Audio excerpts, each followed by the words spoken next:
Hello everyone and a warm welcome to Achievers YouTube channel.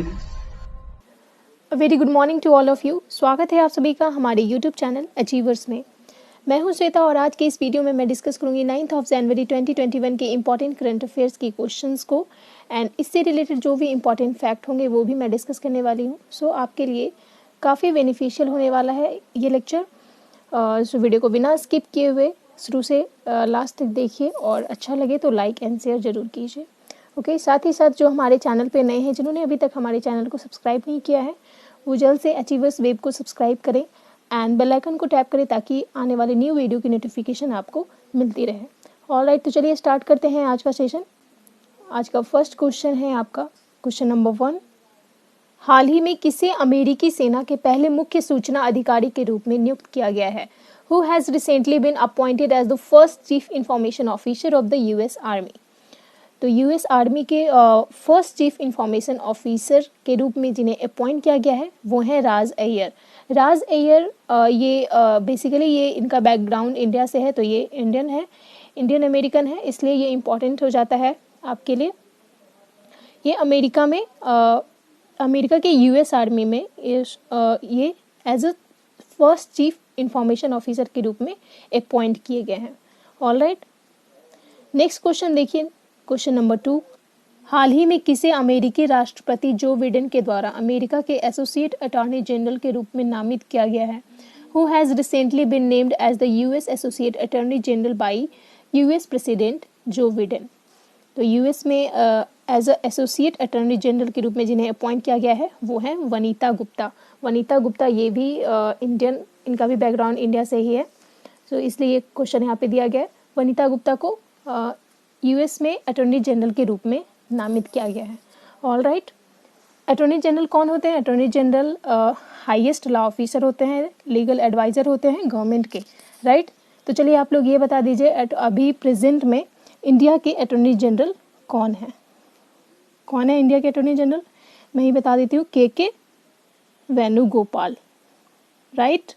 के वेणुगोपाल अभी present में India के अटॉर्नी जनरल हैं। 2017 से ही ये अटॉर्नी जनरल है। और चलो आप लोग ये अब बता दो, इंडियन कॉन्स्टिट्यूशन के किस आर्टिकल में, किस अनुच्छेद में अटॉर्नी जनरल का उल्लेख किया गया है? ऑलराइट, तो आप लोग ये क्वेश्चन बता दीजिए। बढ़ते हैं नेक्स्ट क्वेश्चन पे, क्वेश्चन नंबर 3। हाल ही में सोमालिया में किसे भारतीय राजदूत के रूप में नियुक्त किया गया है? Who has been appointed as the Indian ambassador to Somalia recently? Somalia के इंडियन एम्बेसडर के रूप में जिन्हें अपॉइंट किया गया है वो है वीरेंद्र कुमार पॉल, ठीक है। वीरेंद्र कुमार पॉल को as a Indian ambassador to Somalia, ठीक है, अपॉइंट किया गया है। ओके, नेक्स्ट क्वेश्चन देखिए। हाल ही में किस राज्य सरकार ने कृषि संजीवनी वैन को हरी झंडी दिखाई है? Recently which state government gave the green signal to Krishi Sanjeevani van? कृषि संजीवनी वैन ये लॉन्च किया गया है कर्नाटक गवर्नमेंट के द्वारा, ठीक है। कर्नाटक राज्य सरकार के द्वारा कृषि संजीवनी वैन ये फार्मर से रिलेटेड है, जिसे लॉन्च किया गया है। ओके, ये देखिए, इस कार्यक्रम को शुरू करने के लिए राष्ट्रीय कृषि विकास योजना के तहत केंद्रीय सहायता के साथ राज्य कृषि विभाग द्वारा इस वैन को लॉन्च किया गया है। किस योजना के तहत? राष्ट्रीय कृषि विकास योजना। ओके, अभी किसान आंदोलन जो चल रहा है, तो ये फार्मर से रिलेटेड बहुत सारा न्यूज आपको सुनने को मिलेगा। यानी हर एक स्टेट के द्वारा फार्मर्स के लिए नए नए पोर्टल लॉन्च किया जा रहा है, योजना लाया जा रहा है, ठीक है। जैसे हम लोगों ने कल ही देखा, गुजरात गवर्नमेंट के द्वारा किसान सूर्योदय योजना लॉन्च किया गया था, ठीक है। किसान सूर्योदय योजना, उसमें क्या था कि मॉर्निंग के 5 बजे से रात के 9 बजे तक किसानों को बिजली प्रोवाइड की जाएगी। क्यों? सिंचाई के लिए, ठीक है। यूपी गवर्नमेंट के द्वारा किसान कल्याण मिशन में क्या था? किसानों की आय को दुगना करने की बात थी, ठीक है। तो ये सब जो कार्यक्रम है ये किसानों के लेकर के अभी हर एक स्टेट के तरफ से आपको देखने को मिलेगा, ठीक है। तो ये कर्नाटक गवर्नमेंट के द्वारा जो है कृषि संजीवनी वैन लॉन्च किया गया है, ठीक है। कर्नाटक के बारे में फैक्ट देखते हैं। देखिए, capital and largest city Bengaluru है, टोटल डिस्ट्रिक्ट कर्नाटक में 30 है। कर्नाटक जो है पॉपुलेशन वाइज 8 नंबर पे है एंड एरिया वाइज 6 नंबर पे है। ओके, सीएम है वीएस येदियुरप्पा एंड वाजुभाई वाला वहाँ के गवर्नर हैं। ओके, हाई कोर्ट कहाँ है? बेंगलुरु में। इम्पॉर्टेंट नेशनल पार्क देखिए बांदीपुर है, बनरघट्टा है, कुदेरमुख है एंड नागरहोल। ये चार जो है ये इम्पॉर्टेंट नेशनल पार्क है एंड वन में Anshi national park. Okay, now map पे देखिए कर्नाटक को, ये रहा आपका जो कि बाउंड्री शेयर कर रहा है केरला, तमिलनाडु, आंध्र प्रदेश, तेलंगाना एंड महाराष्ट्र, गोवा से। ठीक है, कितने राज्यों से ये बाउंड्री शेयर कर रहा है? 6 राज्यों से। ठीक है, Kerala, Tamil Nadu, Andhra Pradesh, Telangana, Maharashtra and Goa. All right, and west में क्या है? अरेबियन सी से शेयर कर रहा है। ठीक है, coast line border. Okay, next देखते हैं। नेक्स्ट क्वेश्चन है आपका क्वेश्चन नंबर 5। हाल ही में पंजाब नेशनल बैंक और किस संस्थान के साथ परिसर में रिसर्च फिनटेक इनोवेशन सेंटर स्थापित करने का साझेदारी किया है? हाल ही में Punjab national bank, Punjab national यानी पीएनबी और किस संस्थान, ठीक है, तो दूसरा संस्थान जो है आईआईटी कानपुर। पीएनबी और आईआईटी कानपुर जो है ये जॉइंटली यानी संयुक्त रूप से एक रिसर्च फिटनेक इनोवेशन सेंटर स्थापित करने के लिए एग्रीमेंट किया है। ठीक है, पंजाब पीएनबी नेशनल बैंक का हेडक्वार्टर कहाँ है? न्यू दिल्ली में, और इसके अभी सीईओ कौन है प्रेजेंट में? SS Mallikarjun Rao. Okay, found किया गया था 19 मई 1894 में एंड इसके फाउंडर कौन थे? Lala Lajpat Rai. All right, next question देखिए क्वेश्चन नंबर 6। हाल ही में नालको कंपनी के विस्तार विविधीकरण के लिए कितना करोड़ का निवेश करेगा? हाल ही में नालको कंपनी अपने विस्तार के लिए कितना करोड़ का निवेश करेगा? Recently how much crore will NALCO invest for the expansion and diversification of the company? तो देखिए सबसे पहले जानिए ये नालको कंपनी क्या है। ठीक है, नालको कंपनी, नालको का फुल फॉर्म होता है नेशनल एल्यूमिनियम कंपनी लिमिटेड। ठीक है, यह पब्लिक सेक्टर इंटरप्राइज है जो कि इंडियन गवर्नमेंट के अंडर खान मंत्रालय के अंडर आता है। ठीक है, मिनिस्ट्री ऑफ माइन के अंडर ये कंपनी जो है आती है। ठीक है, और यह एल्यूमिनियम का प्रोडक्शन और डिस्ट्रीब्यूशन करती है। ओके, इसका इस्टेब्लिशमेंट जो हुआ था 7 जनवरी 1981 में इसका इस्टेब्लिशमेंट हुआ था। ठीक है, तो क्वेश्चन ये कह रहा है नालको कंपनी के विस्तार विविधीकरण के लिए कितना करोड़ का निवेश करेगा? ये 30,000 करोड़ का निवेश करेगा। ठीक है, ये क्वेश्चन तो आपके एग्जाम के पॉइंट ऑफ व्यू से इम्पॉर्टेंट नहीं है, बट आपने नालको के बारे में जाना ये इम्पॉर्टेंट है। ठीक है, तो चलिए नेक्स्ट क्वेश्चन पे चलते हैं। क्वेश्चन नंबर 7, सतर्क नागरिक एप्लीकेशन किस राज्य केंद्र शासित प्रदेश के द्वारा लॉन्च किया जा रहा है? The vigilant citizen application is being launched by which state and UT? देखिए सतर्क नागरिक एप्लीकेशन जो है ये कहाँ लॉन्च किया जा रहा है? जम्मू कश्मीर में। ठीक है, सतर्क नागरिक यानी विजिलेंट सिटीजन एप्लीकेशन। ओके, इस एप्लीकेशन के लॉन्च करने के पीछे उद्देश्य, मोटो क्या है? भ्रष्टाचार के बारे में सहज जानकारी प्रोवाइड करना। ठीक है, करप्शन के बारे में रियल नॉलेज प्रोवाइड करना इसका उद्देश्य है, और नागरिकों को आसानी से अपनी शिकायतों को प्रस्तुत करने में सक्षम बनाना। ठीक है, ये इस एप्लीकेशन को लॉन्च करने के पीछे यही मोटिव है। ठीक है, जम्मू कश्मीर के अभी प्रेजेंट गवर्नर कौन है? Manoj Sinha. Okay, and unicameral कितना सीट है? 114 seat, Rajya Sabha 4 seat and Lok Sabha 5 seat है। ठीक है, हाई कोर्ट कहाँ है? जम्मू कश्मीर में। ओके, नेशनल पार्क देख लीजिए इंपॉर्टेंट, दाचीगाम नेशनल पार्क है, किश्तवाड़ नेशनल पार्क है and Salim Ali national park है। ओके, मैप पे देखिए ये रहा आपका जम्मू कश्मीर। ओके, जो कि बाउंड्री शेयर कर रहा है लद्दाख से, हिमाचल प्रदेश एंड पंजाब से। ठीक है, एंड वेस्ट में है आपका, नॉर्थ वेस्ट में पंजाब से बाउंड्री शेयर कर रहा है। क्लियर? नेक्स्ट देखिए, नेक्स्ट क्वेश्चन है आपका क्वेश्चन नंबर 8। ब्लूमबर्ग की तरफ से जारी की जाने वाली अरबपतियों की सूची में कौन दुनिया के सबसे अमीर व्यक्ति बन गए हैं? Who has become the richest person in the list of billionaires released by Bloomberg? Bloomberg ने एक रिपोर्ट जारी की है जिसमें अरबपतियों की सूची में कौन शीर्ष पर है? Elon Musk. ठीक है, एलन मस्क जो है ये दुनिया के सबसे अमीर व्यक्ति बन गए हैं। ठीक है, 2017 से अभी तक जो थे, एलन मस्क के पहले कौन थे? आप लोग सभी जानते हैं, अमेजन के डायरेक्टर, अमेजन के चीफ जेफ बेजोस थे, और एलन मस्क जो हैं ये जेफ बेजोस को पीछे छोड़कर दुनिया के सबसे अमीर व्यक्ति बन गए हैं 2021 में। ठीक है, देखिए 2017 से दुनिया के सबसे अमीर शख्स कौन थे? Jeff Bezos. ठीक है, अमेजन के चीफ, अमेजन के संस्थापक, फाउंडर। ओके, नेक्स्ट क्वेश्चन देखिए, क्वेश्चन नंबर 9, प्रवासी भारतीय दिवस निम्न में से किस दिन मनाया जाता है? प्रवासी भारतीय दिवस is celebrated on which of the following days? प्रवासी भारतीय दिवस यानी NRI डे, ठीक है, NRI डे इसे बोलते हैं। तो ये कब मनाया जाता है? आप लोग सभी जानते हैं, 9 जनवरी को, ठीक है, आज के दिन मनाया जाता है प्रवासी भारतीय दिवस। क्यों मनाते हैं प्रवासी भारतीय दिवस? बेसिकली ये मनाया जाता है क्योंकि 9 जनवरी को आज के ही दिन 1915 में, ठीक है, 1915 में महात्मा गांधी हमारे राष्ट्रपिता साउथ अफ्रीका से भारत आए थे और भारत के स्वतंत्रता संग्राम का नेतृत्व करने वाले सबसे बड़े प्रवासी बने थे, ठीक है। तो उन्हीं के सम्मान में प्रवासी समुदाय जो भी दुनिया के कई हिस्सों में रहते हैं और अपने देश के लिए, अपने मतलब देश के डेवलपमेंट के लिए अपना योगदान देते हैं, तो उन्हीं के सम्मान में यह जो है प्रवासी भारतीय दिवस मनाया जाता है, NRI डे। ओके, तो ये प्रवासी भारतीय दिवस का 2021 में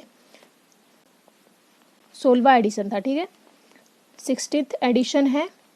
और यह इसे पहली बार कब मनाया गया था? 2003 में, ठीक है।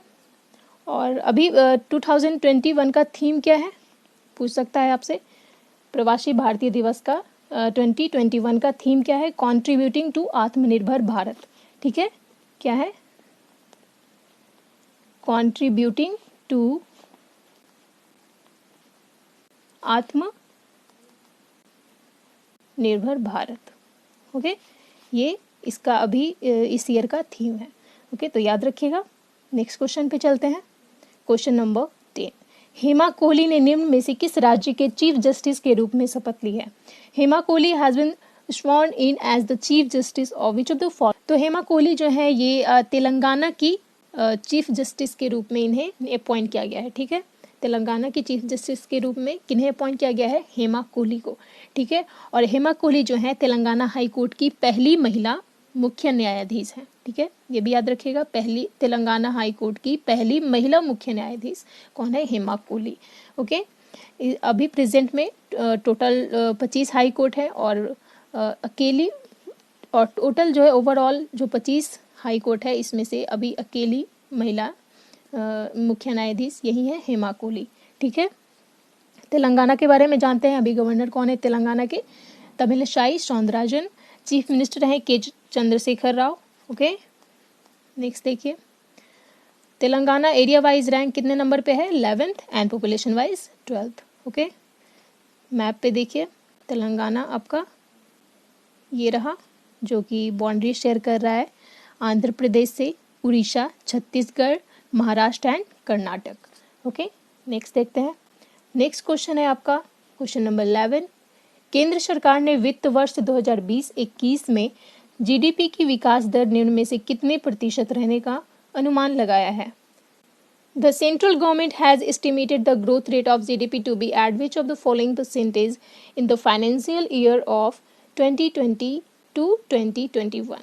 ठीक है, तो देखिए ये 7.7% जो है ये फिस्कल ईयर, फाइनेंशियल ईयर 2021 में रहने का अनुमान लगाया है केंद्र सरकार ने, ठीक है, याद रखिएगा। नेक्स्ट देखते हैं क्वेश्चन नंबर 12 है आपका। केंद्र सरकार ने लद्दाख में सिंधु नदी पर 144 मेगावाट की कितने जल विद्युत परियोजनाओं को मंजूरी दी है? How many 144 megawatt hydro electric projects have been approved by the central government on the Indus river in Ladakh? तो देखिए केंद्र सरकार ने अभी लद्दाख में कहाँ? सिंधु नदी के ऊपर, ठीक है, सिंधु नदी के ऊपर 144 मेगावाट के कितने जल विद्युत परियोजनाओं को मंजूरी दी है? तो इसका राइट आंसर होगा 8, ठीक है। लद्दाख में सिंधु नदी के ऊपर 8 हाइड्रो इलेक्ट्रिक प्रोजेक्ट को मंजूरी दिया गया है सेंट्रल गवर्नमेंट के द्वारा, ठीक है। सिंधु नदी की उत्पत्ति कहाँ से हुई है? सिंधु नदी की उत्पत्ति हुई है तिब्बत से, ठीक है। तिब्बत में इसकी उत्पत्ति हुई है 5180 मीटर की ऊंचाई पर मानसरोवर जो झील है उसी के निकट चेमयुंगडुंग एक ग्लेशियर है, वहीं से इसकी उत्पत्ति हुई, वहीं से ये निकलती है। और यह नदी जो है उत्तर पश्चिम दिशा में 320 किलोमीटर बहकर लेह में जम्मू कश्मीर के भारतीय क्षेत्र में ये इंटर करती है, ठीक है। उसके बाद गिलगित बलूचिस्तान से होकर के, उसके रीजन से होकर के ये पाकिस्तान में प्रवेश करती है। क्लियर? और इसकी सहायक नदी कौन कौन सी है? सिंधु नदी की सहायक नदी है, यहाँ देखिए सतलज हो गई, व्यास, रावी, चिनाब, झेलम, ये सब जो है ये सिंधु नदी की 5 नदी जो है ये सब सिंधु नदी की सहायक नदी है। और ये पांचों रिवर मिल करके क्या कहलाती है? पंचनद। ठीक है, पंचनद बनती है। ओके, इसकी टोटल लंबाई जो है ओवरऑल 2900 किलोमीटर है। ऑल राइट, नेक्स्ट क्वेश्चन पे चलते हैं। क्वेश्चन नंबर 13, हाल ही में किन्हें राष्ट्रीय फ्लोरेंस नाइटिंगेल पुरस्कार 2020 के लिए चुना गया है? Who has been recently selected for national Florence Nightingale award 2020? तो देखिए 2020 में जो है नेशनल फ्लोरेंस नाइटिंगेल अवार्ड 2020 के लिए जिन्हें चुना गया है वो है सैला काइनी जी। ठीक है, सैला काइनी को नेशनल फ्लोरेंस नाइटिंगेल अवार्ड 2020 के लिए चुना गया है। यह अवार्ड जो है नेशनल फ्लोरेंस नाइटिंगेल अवार्ड ये नर्सिंग के क्षेत्र में सबसे बड़ा अवार्ड है। ठीक है, सर्वोच्च अवार्ड है ये नर्सिंग के क्षेत्र में। अच्छा, फ्लोरेंस नाइटिंगेल के बारे में आप लोग जानते होंगे। फ्लोरेंस नाइटिंगेल कौन थी? ये ब्रिटिश नर्स थी, राइट? ब्रिटिश नर्स थी और सोशल रिफॉर्मर भी थी, जिन्हें द लेडी विथ लैम्प कहा जाता था। ठीक है, यह लेडी विथ लैम्प के नाम से ये फेमस थी। कौन? Florence Nightingale. ठीक है, और इन्हें आधुनिक नर्सिंग यानी मॉडर्न नर्सिंग के संस्थापक के रूप में भी इन्हें माना जाता था। ठीक है, मॉडर्न नर्सिंग के फाउंडर के रूप में किन्हें माना जाता है? फ्लोरेंस नाइटिंगेल को। ठीक है, और फ्लोरेंस नाइटिंगेल के डेट ऑफ बर्थ के रूप में, इनका डेट ऑफ बर्थ 12 मई को था। इन्हीं के डेट ऑफ बर्थ के रूप में मनाया जाता है इंटरनेशनल नर्स डे। याद रखिएगा, इंटरनेशनल नर्स डे किनके जन्मदिन के अवसर पर मनाया जाता है? फ्लोरेंस नाइटिंगेल के डेट ऑफ बर्थ के रूप में। ठीक है, और इन्हीं के सम्मान में ये अवार्ड जो है ये स्टार्ट किया गया, नेशनल फ्लोरेंस नाइटिंगेल अवार्ड। ठीक है, तो याद रखिएगा नेशनल फ्लोरेंस नाइटिंगेल अवार्ड 2020 के लिए किन्हें चुना गया है? सैला काइनी जी को। ओके, नेक्स्ट क्वेश्चन देखिए, क्वेश्चन नंबर 14, खेल एवं युवा मंत्रालय द्वारा खेलो इंडिया विंटर गेम्स का दूसरा संस्करण का आयोजन कहाँ पर किया जाएगा? Where will the second edition of Khelo India winter games be organized by the ministry of sports and youth? तो सेकेंड एडिशन जो है खेलो इंडिया विंटर गेम्स का कहाँ ऑर्गेनाइज किया जाएगा? जम्मू कश्मीर के गुलमर्ग में। ओके, गुलमर्ग में जो है खेलो इंडिया विंटर गेम्स का सेकेंड एडिशन ऑर्गेनाइज किया जाएगा। फर्स्ट एडिशन जो था ये भी गुलमर्ग में ही आयोजित किया गया था। क्लियर? खेलो इंडिया यूथ गेम देखिए इसका 2021 में ये जो है इसका वेन्यू कहाँ है? रोहतक हरियाणा में। और खेलो इंडिया यूथ गेम्स का 2019 का वेन्यू क्या था? गुवाहाटी असम में। ओके, नेक्स्ट देखिए, नेक्स्ट क्वेश्चन, क्वेश्चन नंबर 15, हाल ही में कैपिटल बिल्डिंग हिंसा के कारण चर्चा में रही है। यह स्थित है, यानी यह कहाँ स्थित है? Recently the capital building has been in the limelight due to the violence. It is located in which place? देखिए कैपिटल बिल्डिंग जो है यह लोकेटेड है अमेरिका में। ठीक है, तो यहाँ हिंसा हो रही है। क्यों हिंसा हो रही है ये हम लोग जानेंगे। कैपिटल बिल्डिंग जो है देखिए यह अमेरिका का संसद जो है, अमेरिका का संसद हाउस ऑफ रिप्रेजेंटेटिव जो है इसी बिल्डिंग में है, कैपिटल बिल्डिंग में, यही लोकेटेड है। ठीक है, तो जो बिडेन को जब जीत मिली इलेक्शन में उसके बाद से डोनाल्ड ट्रंप इस रिजल्ट को मानने से इनकार करते रहे हैं। ठीक है, तो उन्हीं के जो सपोर्टर हैं, उन्हीं के जो समर्थक हैं डोनाल्ड ट्रंप के, वो इस रिजल्ट के विरोध में बहुत सारी रैलियां निकाल रहे हैं।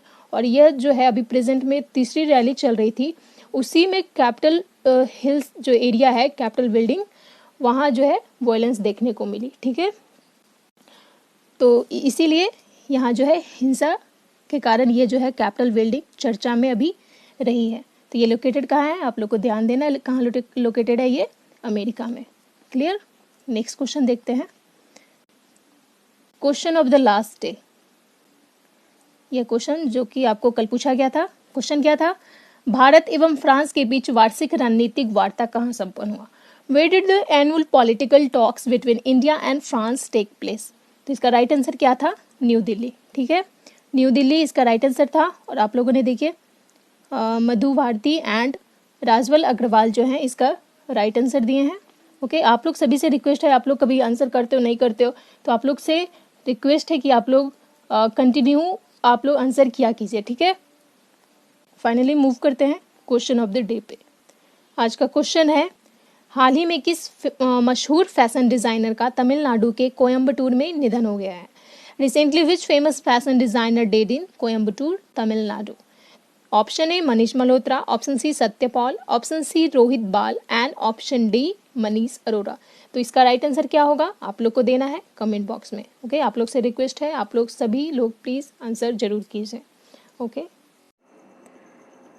तो ये था हमारा आज का करंट अफेयर्स। इसके पीडीएफ के लिए आप हमारे टेलीग्राम चैनल को सब्सक्राइब करें, जिसका लिंक डिस्क्रिप्शन में दे दिया गया है।